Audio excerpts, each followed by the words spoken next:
Je bent niets, je kan niks en het wordt niks. Dat is wat mijn vader tegen mij zei toen ik opgroeide. En later, toen ik hulp zocht, liet ook de zorg mij in de steek. De huisarts deed niets met mijn klachten. En op mijn 18e meldde ik me bij slachtofferhulp. Ik probeerde wel te werken, maar de frustraties en de ergernissen werden alleen maar groter. Vervolgens heb ik 8 jaar lang rondgedwaald binnen de geestelijke gezondheidszorg, van loket naar loket.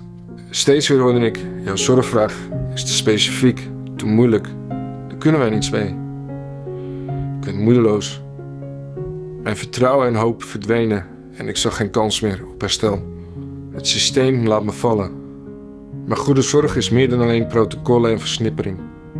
Het is naast iemand staan, luisteren en samen zoeken naar de juiste steun. Maar vooral iemand niet loslaten.